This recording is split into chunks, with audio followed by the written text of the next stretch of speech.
Dios bendiga a la iglesia, Dios bendiga a todas aquellas personas que van a ver la transmisión, van a ver el video, van a escuchar la prédica, el estudio. Nuestra intención es que cada vez que tengamos la oportunidad de llegar al teléfono, a una pantalla gigante, las personas puedan compartir, puedan meditar, y que el contenido que se imparte aquí en esta iglesia pueda ser de bendición para muchas personas. Y hoy, gracias al Señor, llegamos al final de esta serie titulada La vida cristiana.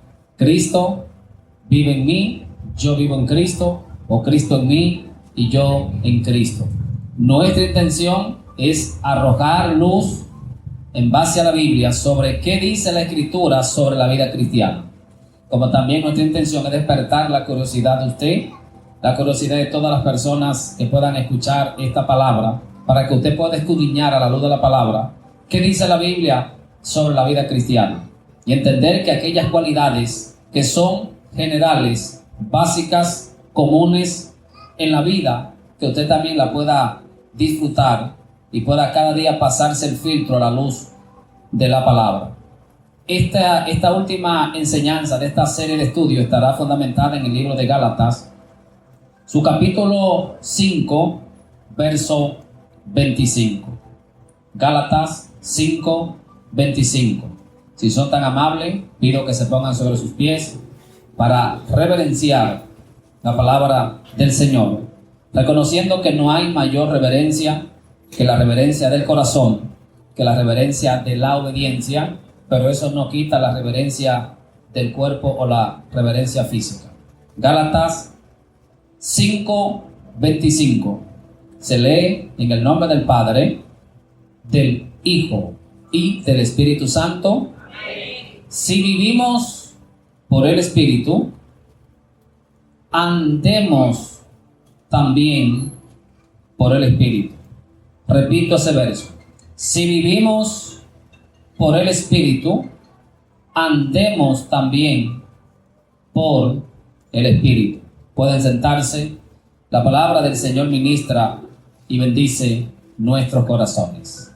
Creo oportuno hacer especie de un resumen general de los puntos que hemos visto, o por lo menos tratar de hacer un resumen que abarque diferentes puntos, diferentes verdades, diferentes temas o subtemas que han servido de hincapié, han servido de reflexión y han servido de edificación a nuestra vida como cristianos. Lo primero es que la vida cristiana no se puede, usted no puede ser conectado a la vida cristiana por decisión. La vida cristiana es una regeneración. Es decir, que aunque el no cristiano quiera convertirse, él no se va a convertir, porque la decisión no es lo que va a permitir la vida cristiana. De igual manera, tu decisión de perseverar en el Evangelio tampoco es la clave para la vida cristiana. La vida cristiana es una regeneración, donde Dios, en su condición de espíritu, vivifica tu espíritu, vivifica mi espíritu y me hace uno con Él. Y en la medida que yo soy uno con el Señor, yo puedo disfrutar de su bendición y de la vida cristiana. Lo segundo es que vimos que usted vino al Evangelio porque usted escuchó, usted leyó o usted sintió que usted estaba haciendo cosas contrarias a la voluntad de Dios. Y a eso la Biblia le llama pecado en plural, pecados. Usted escuchó una prédica que la Biblia dice que el que peca no va al reino de los cielos.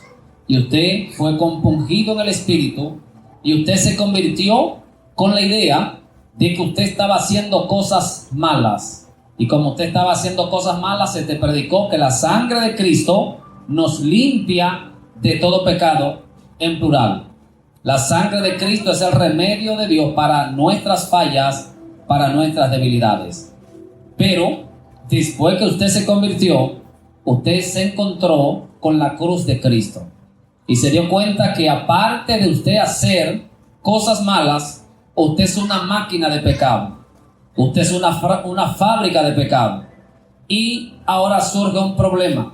No solamente hice cosas malas, sino que quiero y siento hacer cosas malas. Y hay en mí una doble realidad, llamada entonces ese pecado en singular o pecado sin ese. Y usted se ha dado cuenta que por más que intente hacer la voluntad de Dios, hay una fuerza interna que te obliga y en cierta forma hasta te vence y te lleva a hacer lo opuesto a la verdad del Evangelio.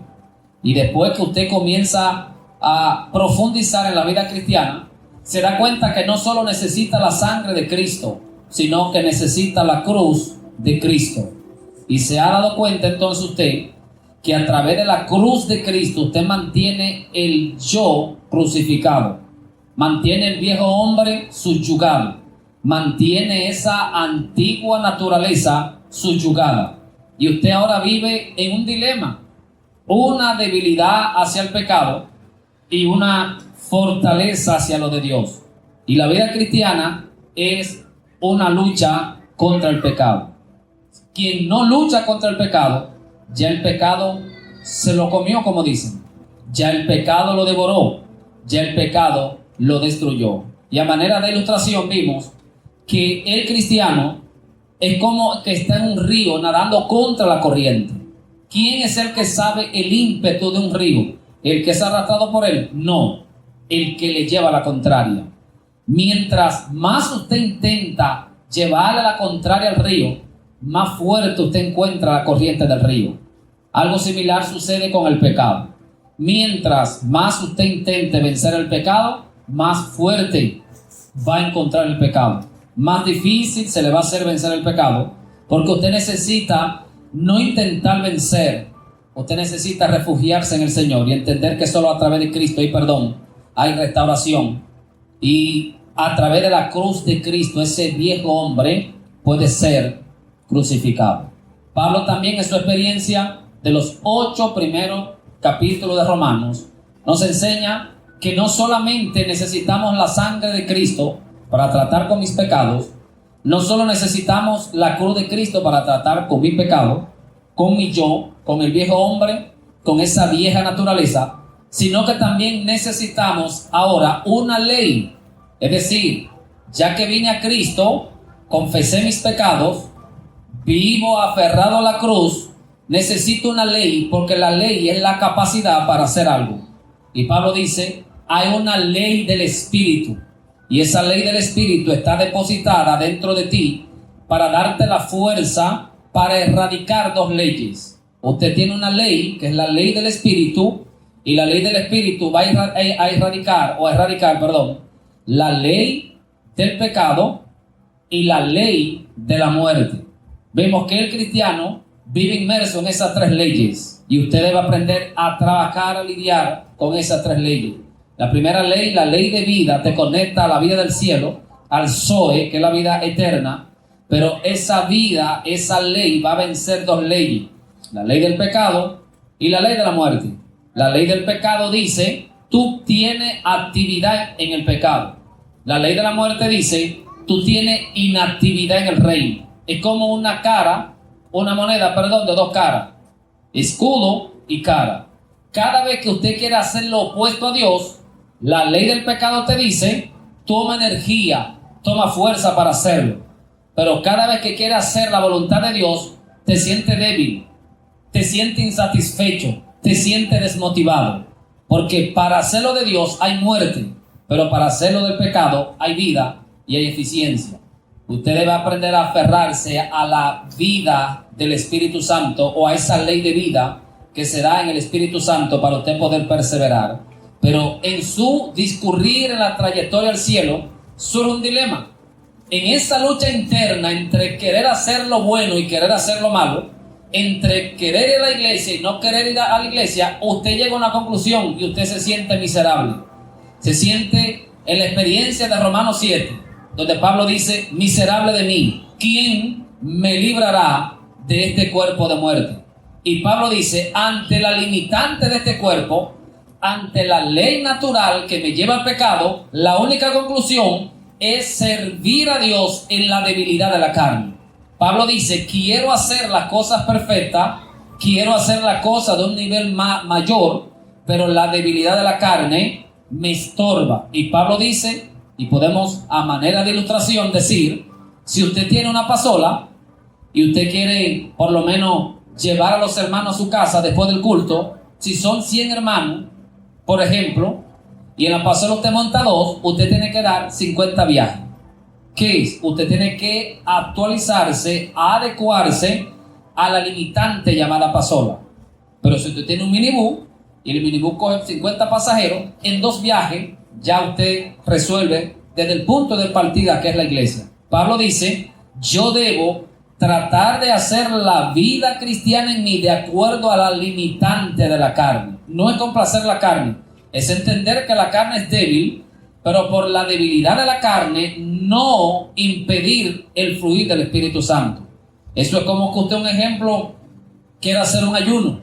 Usted sabe que hay una limitante llamada física, que usted tiene que someterse a fármacos para usted regular su salud. Usted puede hacer un ayuno dentro de cierta hora. Usted puede hacer apartarse de la comida de acuerdo a la prudencia. ¿Quiere usted hacer un ayuno de 6 a 6? Sí, pero tu cuerpo no te lo permite. ¿Quiere usted durar toda una noche de rodilla en tu casa orando? Sí, pero tu rodilla o tu estado de vejez no te lo permite. ¿Quiere usted ofrendar para una causa, para un hermano que está pasando un momento difícil? Sí, pero tu condición económica no te lo permite. Pablo dice, ahora yo tengo que adecuarme, no limitar lo que quiero hacer, sino adecuar mi realidad a lo que quiero hacer respecto a la debilidad de mi carne. Y Pablo dice, miserable de mí, ¿quién me va a librar de este cuerpo de muerte? Eso nos enseña que tenemos que aferrarnos al propósito y a la voluntad del Señor para poder llegar al fin. Y Pablo concluye esa experiencia de los primeros 8 capítulos de Romanos diciendo que hay 4 pasos que hay que dar para usted apropiarse de la vida cristiana. Hoy vamos a ver los últimos 2 pasos, porque ya en el estudio anterior vimos los 2 primeros pasos. Los 4 pasos que Pablo dice para usted ahora apropiarse de la vida cristiana. El primer paso es saber. El segundo paso es contar. El tercer paso es vivir en el Espíritu. Y el cuarto paso es andar en el Espíritu. Y cuando Pablo hace uso de esos términos, en el primero, que es saber, Pablo dice, el Evangelio es un conocimiento y usted debe manejar lo que Dios ha hecho. Cuando usted sabe lo que Dios ha hecho, usted sabe hasta dónde se puede apropiar. Es como una herencia. Si yo sé que un ser que falleció me dejó una herencia, me dejó un carro, me dejó un motor, me dejó una cuenta en el banco, yo sé a dónde debo moverme. Yo debo saber qué tan abarcativo es el sacrificio de Cristo, qué tan abarcativo es la obra de regeneración en la cruz para yo saber de qué me puedo apropiar. Y Pablo dice, sabiendo esto, lo primero es que debe llegar la revelación a tu vida. En la medida que usted sabe lo que Cristo hizo y usted se apropia de esa verdad, usted puede apropiarse en su vida de acuerdo a lo que está pasando. Cuando usted vea lo contrario en su vida, lo que Dios ha establecido en su palabra, usted debe apropiarse de esa verdad, apropiarse de esa obra de Cristo Jesús en la cruz del Calvario. Y cuando Pablo habla de sabiendo esto, Pablo habla que ese no es un conocimiento mental, es un conocimiento de revelación. No es usted saber que Cristo murió, no es usted saber que Cristo resucitó, es usted apropiarse de esa verdad a través de la revelación que solamente lo hace el Espíritu Santo. En la medida que el Espíritu Santo te conecta al hecho histórico de Cristo Jesús, usted puede apropiarse de esa verdad. ¿Cristo murió? Sí. ¿Cristo resucitó? Sí. Pero usted estaba con Cristo ahí, sentado en los lugares celestiales. Usted estaba con Cristo ahí disfrutando de su experiencia de muerte, disfrutando de su experiencia de resurrección. Y Pablo dice, lo que es verdad en Jesús, también es verdad en ti y es verdad en mí. Pero titubeamos cuando se nos quiere aplicar la verdad del Evangelio, porque usted no se enfoca en lo que Cristo hizo, sino en tu experiencia. Y permíteme hacer un paréntesis, y usted sabe que hay una realidad de Dios que tiene 2 formas de manifestación. La verdad de Dios, en primer lugar, abarca el grado eterno o la realidad eterna. En segundo lugar, esa realidad de Dios debe venir a la tierra. No le voy a leer un pasaje, pero se lo voy a mencionar porque me llega ahora, no lo tenía en mente. Dice el libro de Apocalipsis que el Cordero, y si alguien tiene un celular, que use la lupa y escriba la palabra inmolado y se vaya al libro de Apocalipsis y me facilite el pasaje para leerlo porque quiero leerlo. Inmolado, la lupa y se va al libro de Apocalipsis. Dice que el Cordero de Dios fue inmolado, ¿cuándo? Desde el principio de la creación. Cuando leemos el libro de Apocalipsis, el libro de Apocalipsis nos enseña que Cristo murió por ti y por mí, no en Mateo, no en Marcos, no en Lucas, ni en Juan. Cristo murió desde el principio. ¿Qué es el principio? Cuando leemos el capítulo 1 de Génesis, nos encontramos que ahí se marca lo que se conoce como principio, que está relacionado al término crono, que es la palabra que habla de cronología, cronológico, que es el tiempo que sucede de manera sucesiva. Por ejemplo, ahora son como las 7:53. Después de las 7:53 vendrá las 7:54, 55, 56 y sucesivamente. Estamos en el año 2025, después vendrá el año 2026. El tiempo crono es el tiempo que sucede de manera ordenada y no puede saltarse. Ese tiempo comenzó aquí en el libro de Génesis capítulo 1, versículo 1. En el principio creó Dios los cielos y la tierra. ¿En qué principio? Pregúntese. En el principio creó Dios los cielos y la tierra. ¿En cuál principio? En el principio en el que Dios marca el crono. ¿Qué es el crono? Es el trato de Dios con el hombre. O parafraseando eso, gracias, Clara.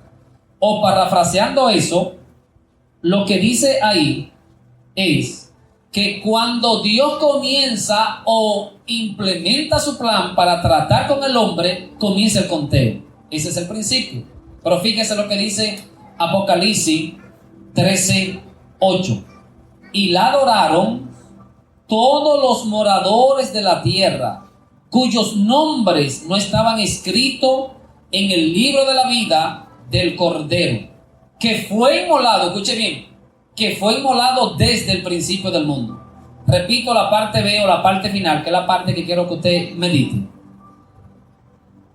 Que estaban escritos en el libro de la vida del Cordero, que fue inmolado desde el principio del mundo. Según Apocalipsis 13:8, Cristo muere por ti y por mí desde Génesis 1. Desde Génesis 1 ya Cristo muere. Ahora surge una pregunta. ¿Por qué si Cristo muere desde Génesis 1, según Apocalipsis 13:8, eso se hace o se materializa en los evangelios? Aproximadamente 4,000 años después que el libro de Apocalipsis dice que Cristo muere, un ejemplo, en el año 1, es en el año 4,000 que sucede. Aquí hay una mezcla de dos verdades y la iglesia debe manejar el hecho de que una cosa es la verdad en el plano eterno y otra cosa es la verdad en el plano cronológico. Lo eterno no es igual que la tierra y por eso muchas personas se desesperan. Cuando a alguien Dios le dice, será profeta, serás evangelista, será maestro, la gente se desespera. Será un adorador, será una danzarina, la gente se desespera porque ya Dios le dijo y ellos no saben que Dios lo conecta a la verdad a nivel eterno para que Él use la puerta para traer la verdad a su crono, y eso requiere un procedimiento, eso requiere un tiempo, eso requiere a lo que yo llamo también la santidad ceremonial, que la iglesia tiene que hacer algo, que los pastores tienen que hacer algo, que usted tiene que hacer algo. ¿Por qué? Porque aquí se habla de dos verdades. Por eso, aunque Cristo muere desde Génesis 1, Él no muere en realidad en la tierra hasta Mateo, porque tenía que suceder muchas cosas. Y un dato adicional es que aunque Cristo muere desde antes, no se habla de perdón de pecado a través de la sangre en el Antiguo Testamento. Era a través de los machos cabríos, porque Dios tiene un orden en el que Él opera. ¿Por qué le hablo de esta verdad? Porque usted debe saber que en Dios ya usted es salvo. En Dios ya usted tiene victoria. En Dios ya usted no tiene forma de perderse. En Dios ya usted va camino al cielo.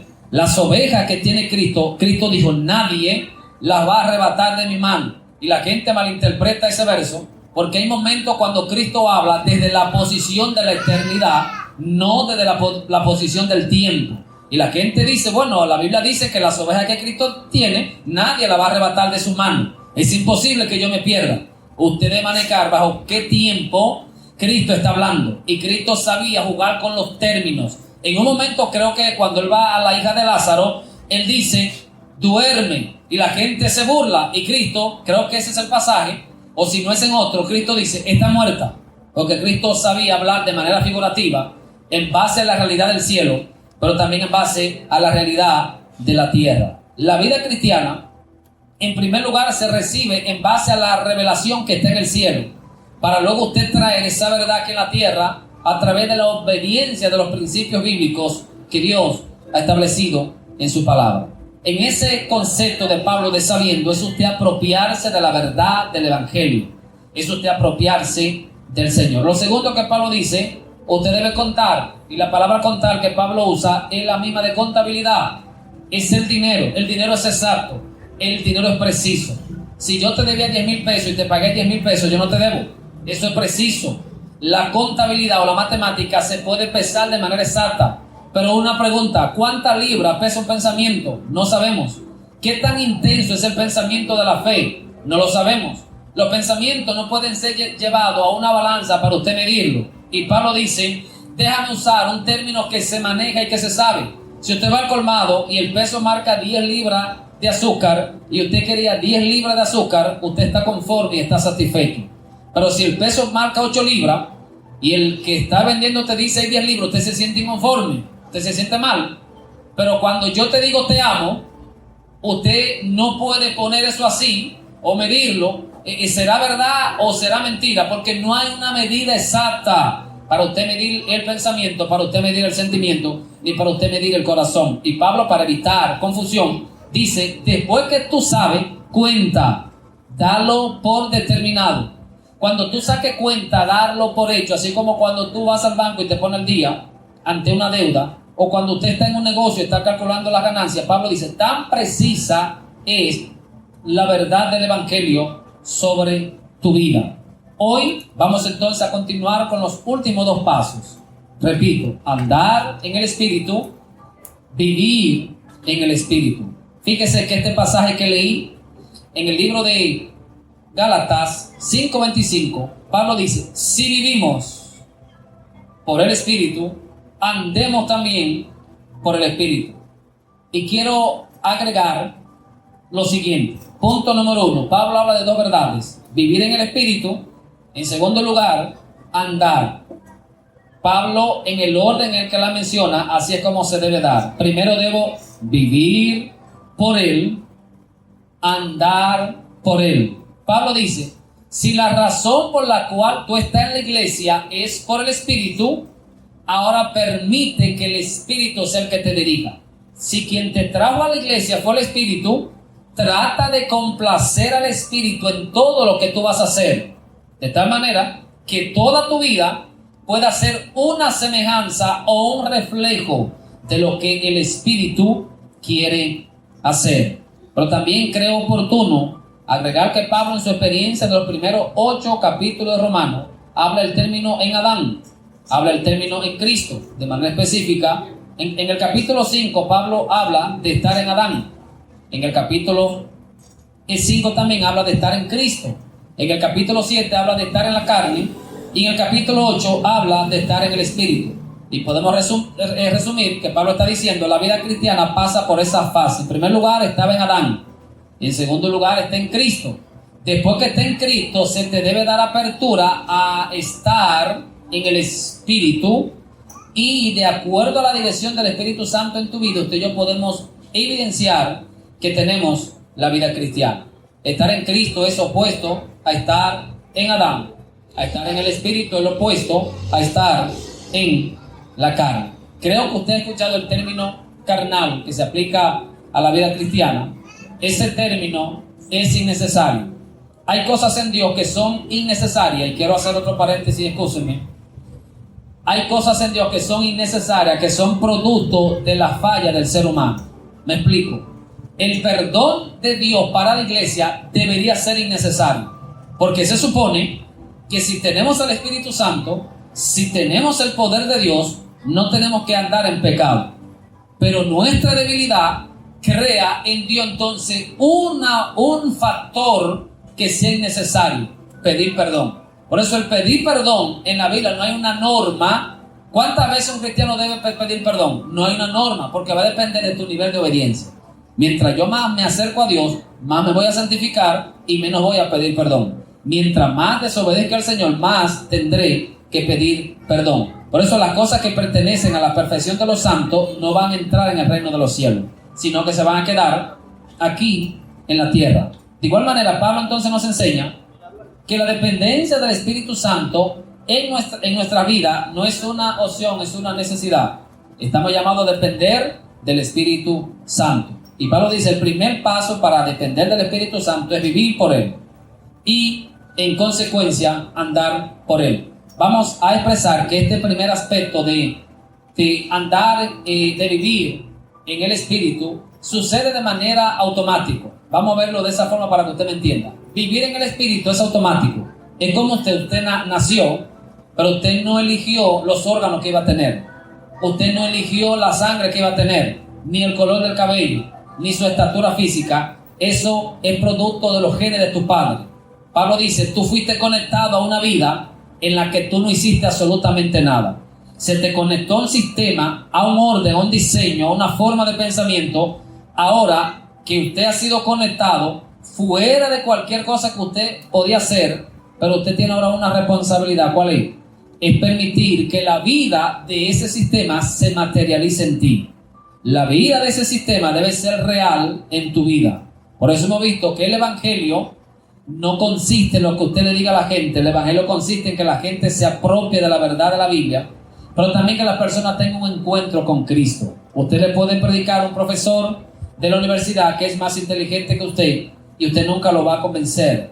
Usted puede leer la Biblia, y por el hecho de leer la Biblia no implica que usted se va a convertir. Se necesita un nacimiento, una vitalidad de espíritu a espíritu. Por eso el espíritu es el punto de partida para la vida cristiana, pero también el espíritu es el punto para seguir caminando esa vida cristiana. Si el espíritu me trajo a la iglesia, el espíritu me va a dar permanencia en la iglesia, porque los principios que te conectan a una realidad deben estar presentes para que esa realidad se mantenga firme. Es como un hombre.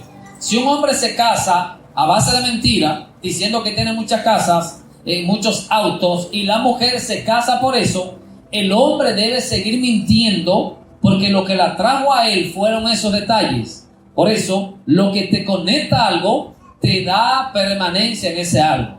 Ahora, cuando usted ama por amor, el amor te da permanencia. De igual manera, Pablo dice, si el Espíritu te trajo a la iglesia, ahora usted debe depender de ese Espíritu. Si tú fuiste salvo por fe, usted después no va a perseverar en la fe por las obras, porque eso no es bíblico, es antibíblico.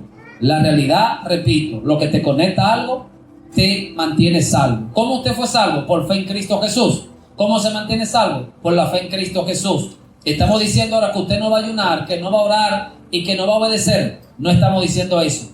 En primer lugar, esa fe te dice evidencia, obra que caractericen esa fe. Las obras, entonces, la evidencia de que tú fuiste conectado a la fuente llamada Dios.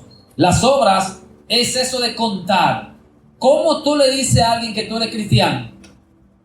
El usted decir que es cristiano es algo abstracto, no hay manera de usted convencer. Pero cuando dicen, mira, es verdad, porque él es pastor, en mi caso. Es verdad porque lo veo siempre en la iglesia. Cuando hay un evangelismo, él está ahí. Lo veo de vez en cuando que está en oración. Cuando la gente mira los hechos de la realidad que tú profesas, dice que tú realmente eres salvo. Es como yo que diga que sea maestro y usted nunca me vea en la escuela, o usted nunca me vea rondando cerca de un centro educativo. Primero, somos salvos por fe y lo mantenemos firme en la fe en la medida que nos apropiamos de la verdad de la palabra. Usted está en Cristo Jesús y Cristo Jesús está en usted. pero eso se hace real en la medida que nos apropiamos de la dirección del Espíritu Santo. ¿Saben cuál es el problema de la iglesia de este tiempo? Que nosotros estamos intentando vivir la vida cristiana fuera del orden que Dios ha establecido en su palabra. Y yo he dicho aquí, lo repito, no intente vivir la vida cristiana, no intente replicar la vida cristiana, no intente hacer lo que Cristo hizo, no intente imitar nada de lo que los hombres de Dios han hecho en la Biblia. Usted solamente debe ceder. La mejor manera para yo aplicar la vida cristiana, y escúcheme los que no están casados, es el amor. El hombre cede a la mujer y viceversa. Usted lo que tiene que hacer es ceder. Cuando alguien te está tirando el ojo, usted cede. Así como usted es llevado de manera automática, lo que la Biblia plantea como dirección del Espíritu Santo es ceder. Ya que tú, al tener el Espíritu, califica para su dirección y para su guía, ahora el Espíritu lo que dice, cede, cede. Y usted debe ceder a la vida cristiana, no elegir la vida cristiana. Por eso aquí no opera la decisión. Usted no puede hacer nada por decisión. No es que usted elige congregarse, no es que usted elige orar, no es que usted y yo elegimos evangelizar y todas las disciplinas bíblicas. Usted y yo cedimos. Lo que usted siente, lo que usted desea, lo que es la vida en su interior, es algo que va a fluir de manera automática. Hay un pasaje, creo que es Juan 7:37. Cristo dice, el que cree en mí, como dice la Escritura, de su interior correrán ríos de agua viva. ¿Y qué es lo que usted va a hacer? Montarse en esa corriente, montarse en ese río. La efectividad de tu vida como cristiano depende en qué medida usted se sumerge en la dirección del Espíritu Santo. La vida cristiana desde este enfoque no es difícil. Lo difícil es la imitación. Hay un pasaje, creo que en Mateo 26, donde Cristo dice, velad y orad para que no entréis en tentación. El espíritu está dispuesto, pero la carne es débil. Y quiero hacer otra parada en este pasaje. Cristo habla en primer lugar de algo llamado espíritu. Cristo habla en segundo lugar de algo llamado carne. Y Cristo habla en tercer lugar de esa debilidad. Y esa debilidad es como un tercer factor. Y a modo de ilustración, pregúntese, ¿quién es el débil? ¿Quién es el fuerte? El fuerte es el espíritu y el débil es la carne. La pregunta es ahora, usted no es espíritu, usted no es carne, usted es un tercer factor que está conectado a dos realidades, una llamada espíritu y otra llamada carne.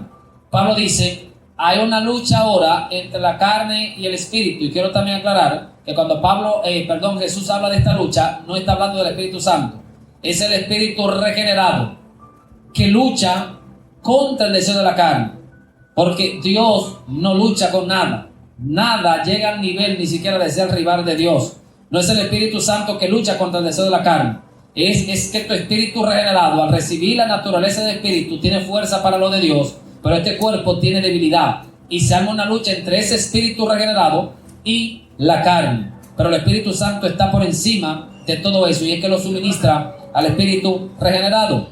Eso me dice a mí que yo voy a ser fuerte en la medida que mi espíritu se conecta al Espíritu Santo. Voy a ser débil en la medida que mi carne se conecta a la debilidad del viejo hombre o de estar en Adán. Ahora usted tiene la responsabilidad de decidir bajo esas dos luchas. ¿Y cómo usted decide? Haciendo cosas diarias. Todo lo que usted hace en el día a día es lo que va a determinar si usted anda o no en el espíritu. Si usted se levantó, fue al trabajo, si usted se casó, si usted estudió, usted está haciendo cosas de la tierra que no son pecaminosas, pero no te va a ayudar en nada a la vida espiritual. Y muchas personas malinterpretan a Pablo.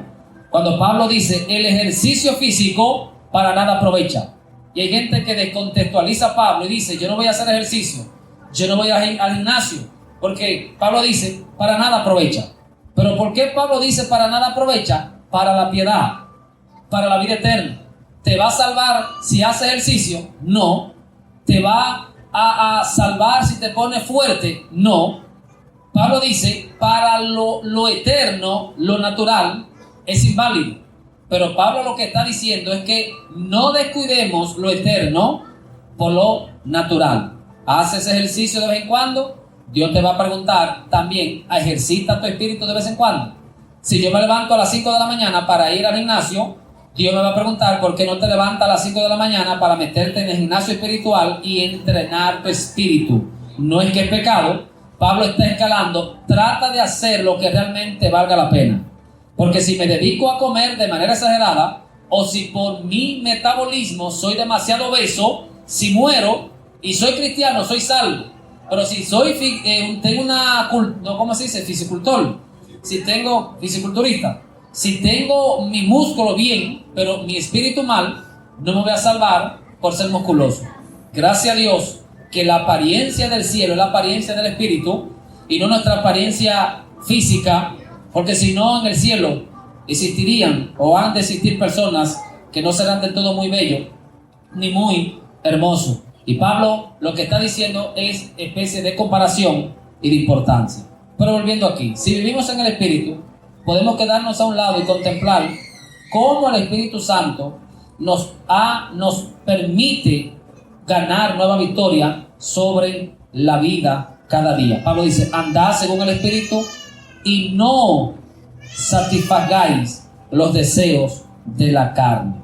¿Cómo usted puede vencer el pecado? A través del Espíritu Santo. No a través de las cosas espirituales. Y quiero aquí hacer un paréntesis que ya voy casi cerrando.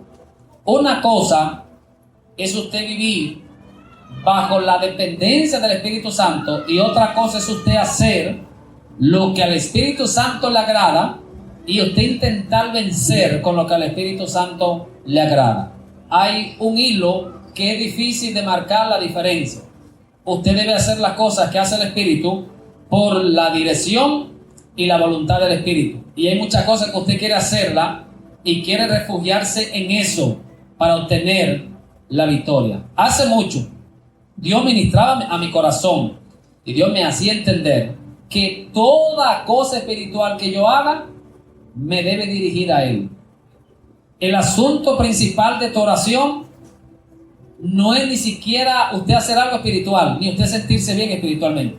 Todo lo espiritual te debe llevar a encontrarte con el ser que ha ideado eso que es espiritual. Por eso es que la vida cristiana es una experiencia con el Dios que te ha salvado y usted tener encuentros con Él. Y cuando usted aprende a depender de Dios, no de lo que Dios ha dicho en su palabra para que usted debe hacer, oro sí, ayuno sí, me congrego sí, leo la Biblia sí, pero mi fuerza no está en eso. Porque la vida espiritual, fuera del ser espiritual, se convierte en una vida mecánica y usted se cansa. Mucha gente se ha descarriado ayunando, orando. Mucha gente se ha descarriado haciendo las cosas espirituales. Y peor aún, muchos están descarriados dentro de la iglesia, congregándose, predicando. Porque han hecho el énfasis en su vida las actividades espirituales. Y ellos no han entendido que es un encuentro con Dios a través de la realidad espiritual que se debe realizar en tu vida. Por eso Pablo dice que el cuarto paso es andar conforme al Espíritu. Usted tiene que hacer las cosas espirituales conforme. La palabra conforme habla a la manera de el Espíritu Santo. ¿Por qué él dice que andemos? Porque hay una forma en la que a ti te gustaría que sea lo espiritual. A ti te gustaría que lo espiritual sea de una forma. ¿Por qué yo tengo que orar? Porque yo tengo que congregarme. Las personas sin darse cuenta le dan a Dios muchas ideas. El Evangelio no acepta suposiciones humanas. Usted no será salvo a su manera. El impío quiere ser salvo a su manera. Y muchas veces la iglesia quiere también ser cristiana a su manera. Qué bien sería arrancar de la Biblia todo lo que tenga que ver con diezmo y usted no tenga que diezmar. Qué bien sería usted arrancar de la Biblia eso de orar de madrugada. Arránquele esa hoja a la Biblia si usted quiere. Qué bien sería usted quitar de la Biblia todo lo que tenga que ver con falta de perdón porque a usted no le gusta o a mí no me gusta perdonar. O arrancar de la Biblia tal cosa. Eso no es el Evangelio. El Evangelio es la idea de Dios visitando tu vida. Y usted, si solamente hace hincapié y yo en lo que la Biblia dice que coincide con mi forma de ser, yo no soy cristiano. Yo soy una persona yoísta que me estoy centrando en el yo. Hay cosas de la Biblia que a ti por tu condición natural se te va a hacer fácil hacerla y a otra persona se le va a hacer difícil y viceversa. Si yo soy una persona humanamente tranquila, quieta, dócil, yo puedo ser pastor porque tengo un temperamento quieto. Sin embargo, los sanguíneos se les va a dificultar mucho ser pastor porque tienen que aguantar y soportar muchas cosas. ¿Qué me dice a mí? Que yo debo cuidarme de esa habilidad natural llamada paciencia para no confundirla con el Espíritu Santo. Hay gente que son pacientemente, naturalmente pacientes, y no es que tienen la paciencia del Espíritu Santo. La paciencia del Espíritu Santo tiene un orden. Cuando usted está sometido al Espíritu Santo en tu carácter, usted va a soportar únicamente lo que dice la Biblia. Y muchas veces la paciencia natural se mete en el Evangelio y usted soporta más de la cuenta. Y hay gente que dice, pues este sí es paciente, este sí es así. No, es que naturalmente su condición, como en el carácter y en el temperamento, lo lleva a ese nivel de paciencia. Por eso, la vida cristiana es una vida conforme al Espíritu. Aquí no se hace lo que el pastor diga. Aquí no se hace lo que el líder diga. Aquí se hace lo que realmente la Biblia diga. Y si usted está dispuesto a someterse a la voluntad del Señor, usted debe hacer todo lo que la Biblia dice, sin catalogar este sí y este no. Por eso la vida cristiana cuesta, será un reto, será un sacrificio, pero usted está en el deber y la responsabilidad de aceptar o no la voluntad del Señor. ¿Qué quiere decir andar también conforme al Espíritu? En primer lugar, no es obrar, es andar. Andar no es obrar, es andar. Cuando usted dice, voy a visitar a, no sé, a una amiga, pregunto, ¿usted se esfuerza? Cuando el gobierno hace una calle y usted va en su vehículo, ¿usted va forzoso en esa calle? No. Lo primero que Pablo quiere transmitir, ese andar en el Espíritu no es forzoso. Ese andar en el Espíritu es automático. Y usted, la vida cristiana, va a suceder de manera automática. Todo va a fluir. A usted no se le debe dificultar venir aquí. A usted no se le debe dificultar leer la Biblia ni orar. Es automático. Ahora, hay una lucha que acabo de mencionar, pero esa lucha no es superior a la fuerza que te acompaña para hacerlo de Dios. Lo primero que Pablo dice que ese andar es automático, y alabado sea Dios, ya que esto no requiere ningún tipo de esfuerzo, sino de manera automática. Es usted agarrar un vehículo y irse en la parte alta, sacarle los cambios, el vehículo va a desarrollar de manera automática. La vida cristiana no es lo que tú elijas. Usted no va a hacer lo que tú eliges. Le tengo noticia. Si cada vez que usted va a hacer algo, usted lo elige, usted no está andando conforme al Espíritu. Si cada vez que yo voy a hacer algo, yo lo elijo, no estoy andando conforme al Espíritu. Si cada vez que me paro aquí me toca cantar, si canto la canción que elegí, en la mayoría de las veces no estoy cantando en el Espíritu. Si predico el mensaje que elegí, no estoy predicando en el Espíritu. Si llego a la hora que elegí, no estoy congregándome en el Espíritu. Tampoco estaré orando en el Espíritu si el día que oro es el día que yo escojo. Porque la vida cristiana es una fuerza que te domina. Y a veces Dios te va a decir, rómpeme esa agenda y métate en esta agenda. ¿Está mal la decisión? No. Lo que está mal es depender de lo espiritual como si fuera una decisión. Y usted tendrá muchas veces que hacer hasta lo que no quiere con tal de hacer la voluntad del Señor. Esa vida o ese andar en el Espíritu es automático. No requiere fuerza ni tampoco voluntad. Lo segundo es que andar conforme al Espíritu implica sujeción. Implica que la carne no te domina. El criterio de la carne no te domina. Y que usted ya no está siendo dirigido por conceptos fuera de lo que están en la Biblia, sino únicamente por lo que aquí está escrito. Vamos a desnudar nuestro concepto. Vamos a desnudarnos de nuestra mentalidad. Vamos a desnudarnos de todo lo opuesto a la verdad del Evangelio.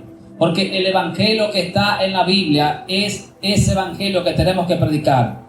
Y este mundo donde las personas tienen tantas opiniones, tantos puntos de vista, tantas cosas, tenemos que aprender a refugiarnos delante del Señor. Por eso, ese andar conforme al Espíritu implica sujeción. Que usted tendrá que sujetarse al Espíritu Santo. La iniciativa de usted hacer todas las cosas la va a determinar el Espíritu Santo. Y en la medida que nos sometemos al Espíritu Santo, vamos a demostrar que realmente somos personas que andamos bajo la dirección. Quiero repetir, usted va a decidir en muchas cosas, pero la vida cristiana nunca va a depender de esa decisión. No va a depender de lo que tú quieras. Es algo dentro de ti que se va a apoderar. Por eso yo le decía a alguien ahorita, yo no creo en que usted va a hacer las cosas de Dios y no va a tener ningún tipo de castigo, y que usted va a perseverar en el Evangelio sin importar lo que haga. Yo no creo en esa línea de pensamiento que usted es salvo y siempre va a ser salvo. Pero algo yo creo, que cuando usted tiene un encuentro de verdad con el Cristo resucitado, nada del mundo te va a mover del Evangelio. Cuando usted tiene un encuentro con el Espíritu Santo, nada de lo que te pasa en la tierra te va a alejar. Puede titubear, puede bajar la oración, puede sentirte débil hasta con deseo de descarriarte, pero luego el Espíritu Santo sigue obrando en tu vida y usted puede perseverar y puede permanecer, porque la fuerza de Dios, la fuerza que te atrae al cielo, es superior a la fuerza que te quiere llevar a la debilidad. El poder de Dios depositado en ti sobrepasa tus debilidades, y ese poder que resucitó a Cristo de entre los muertos, que lo resucitó al tercer día y que lo hizo sentar en lugares celestiales, Pablo dice, es el poder que opera en ti, es el poder que opera en mí. No seamos cristianos que damos lástima, no seamos cristianos que damos vergüenza. Cada vez que se vaya a hacer algo espiritual, debe haber energía, debe haber entusiasmo, debe haber motivación. Cada vez que tú vayas a hacer algo espiritual, la vida radiante del Espíritu debe estar presente. En la medida que vivimos la vida cristiana con fuerza, con ahínco, con devoción, que el que te vea alabando a Dios note la vida del Espíritu, que el que te vea evangelizando note la vida del Espíritu. Porque si somos apáticos espiritualmente hablando y cuando estamos evangelizando en la calle, la gente lo que ve es debilidad y cansancio, la gente va a decir, pero ¿qué es la vida cristiana? Pero cuando tú siempre estás alegre, cuando a pesar de los obstáculos usted está feliz, cuando usted no quiere orar, pero siempre está orando, que no quiera congregarte y siempre está congregándote, la gente va a notar como que hay una fuerza que va más allá de tu debilidad. Hay un poder que se depositó en tu vida que te da fuerza para perseverar. Ese espíritu que también estuvo en Génesis y que va a levantar a la iglesia es el espíritu que está a tu disposición, es el espíritu que está a mi disposición. Te sientes tentado, el Espíritu te da fuerza. Te sientes vulnerable, el Espíritu te da fuerza. Sientes ganas de volver al mundo, el poder de Dios está sobre tu vida. Y Pablo quiere despertarnos a nosotros también en esta noche para que entendamos que ese Espíritu que llevó a Cristo a la perfección está también a la disposición de nosotros los cristianos. Y en la medida que nos sometamos al orden de Dios, aquí en su palabra, vamos a poder disfrutar de esa vida victoriosa. Quiero concluir con la palabra en Romanos 8, donde Pablo dice, somos más que vencedores. Y cuando Pablo dice que somos más que vencedores, yo como crítico le pregunto a Dios mucho. Y yo le reto a usted, pregúntele a Dios, sea crítico en la Biblia y pregúntele a Dios muchas cosas, porque Dios es preciso en las informaciones, Dios es conciso en las palabras y siempre da en el punto clave. Cuando Dios trataba conmigo sobre el ser más que vencedor, Dios me decía, no es una condición adicional a vencedor. Me explico. Eligio es más que millonario. ¿Qué implica? Que tiene dinero y tiene más que dinero. Eligio es rico en ganado. ¿Qué implica? Que llegué a un número de ganado que sobrepasa y soy millonario. Dios me decía, eso es en la tierra, pero en mi reino necesariamente no es así. Más que vencedores, Dios me decía que no necesariamente implica que usted tiene cualidades adicionales. Ejemplo, soy vencedor y soy pastor, soy vencedor y soy intercesor, soy vencedor y evangelizo, soy vencedor y perdono, soy vencedor y predico muchas naciones. Dios me decía, no es una cualidad adicional que se le da al vencedor, sino una facilidad de vencer. El término más que vencedor implica que usted debe vencer fácil el pecado, que usted debe vencer fácil la debilidad, que usted debe vencer fácil cuando el enemigo te hace la guerra. Ese fácil no es porque es fácil, es porque es fácil, porque el depósito de Dios sobre tu vida sobrepasa toda oposición.